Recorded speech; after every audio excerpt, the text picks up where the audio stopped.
is all about gluten-free, easy, delicious cooking and baking. And my mom is here with me today. Thanks for joining me, Mom. Oh my gosh, I'm excited. Thank you. And she actually had to go gluten-free for health reasons years ago. And so a lot of times when it comes to gluten-free cooking and baking, she calls me up and she's like, hey, do you have a recipe for this? So today we're gonna make a really simple lunch or dinner recipe, and it's one of my favorites because it's all made on one big baking sheet tray. So there's nothing easier than that. It's zucchini and chicken strip fries in a crispy Parmesan coating.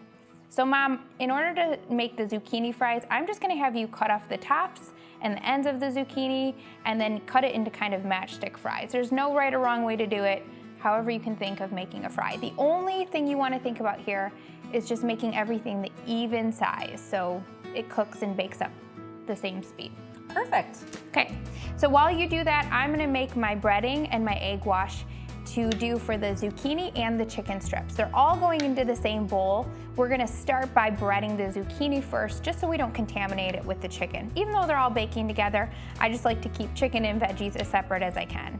So to make the breading, really simple, I'm gonna do 1 teaspoon of garlic powder, 1 teaspoon of dried parsley, a 1/2 teaspoon of salt, 1 teaspoon of onion powder. Now, if you're not a huge fan of onions, you don't have to add the onion powder. It'll still be delicious.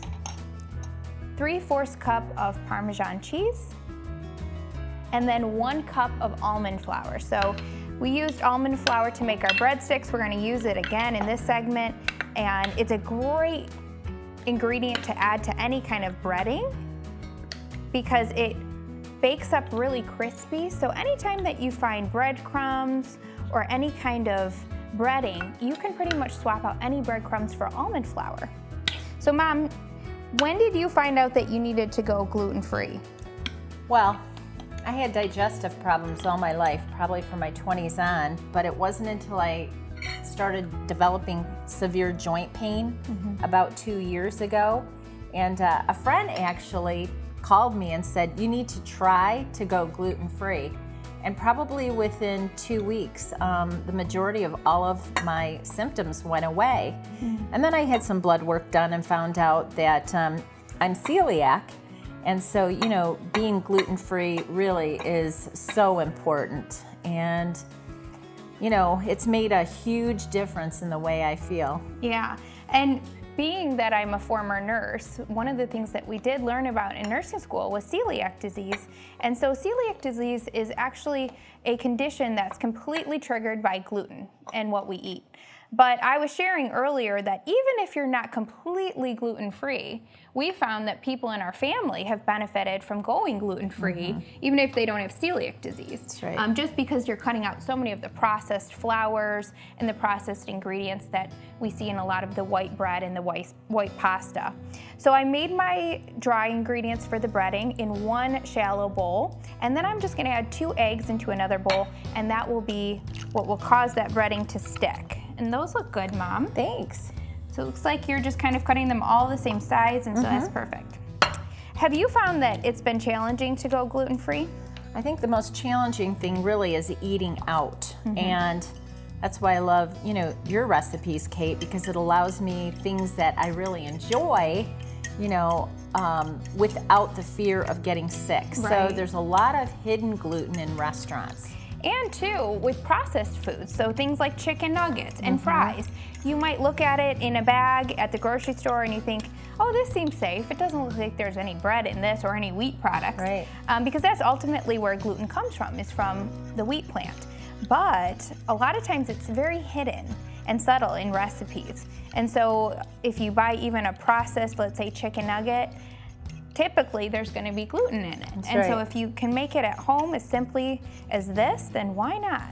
So this looks good for our egg wash. We just beat together 2 eggs in a bowl, and when we come back, we're going to bread our zucchini fries and our chicken strips, and we're gonna make a special sauce to go with them. And so Mom, I'll have you take your zucchini that you cut up and the chicken tenders. Now you could either buy a chicken breast and you can cut it yourself with some kitchen shears or a sharp knife, or you can just buy the chicken tenders already cut for you. Just go ahead and dip the zucchini first in the egg mixture, then the breading, then the pan. And you don't have to necessarily do it all. You can just kind of do maybe about half, and we can always save some zucchini since it's just you and I. Okay, for later. That's great.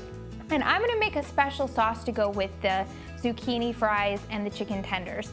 It starts with 1 cup of plain Greek yogurt. Now you'll love this sauce, not only for dipping things like chicken tenders and French fries at home, but also to put on burgers, to put on a sandwich. You can dip anything into it, veggies.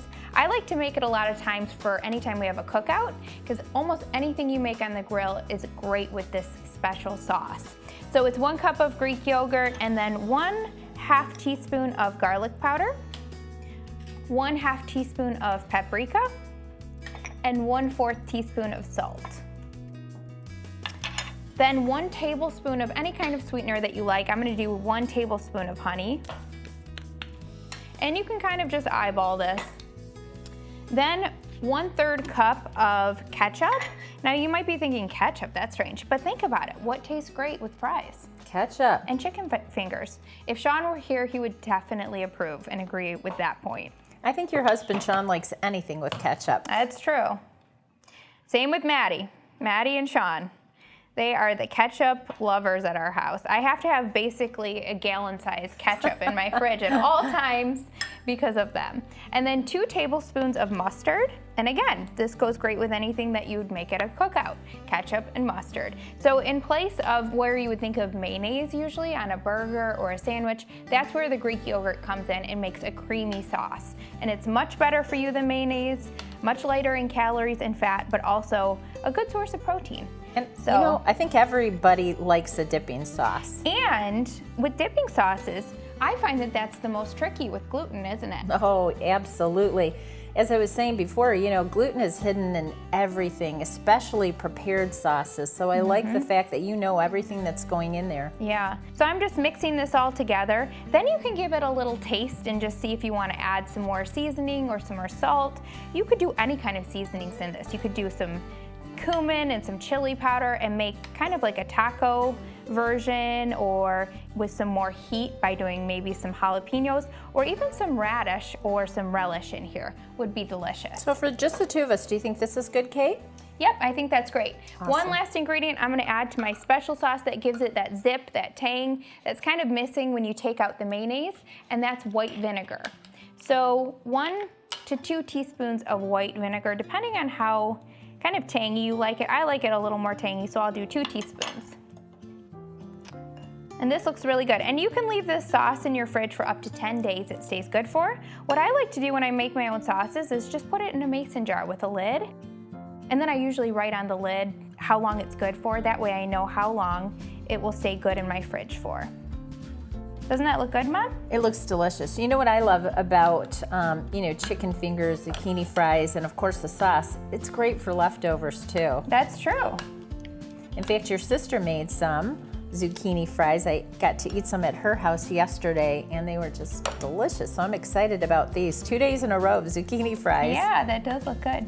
So right. We're gonna bake these at 425 degrees for about 20 to 25 minutes until all the coating gets golden brown. You also will wanna make sure your chicken is cooked through at 165 degrees or higher, and that's how you'll know it's done.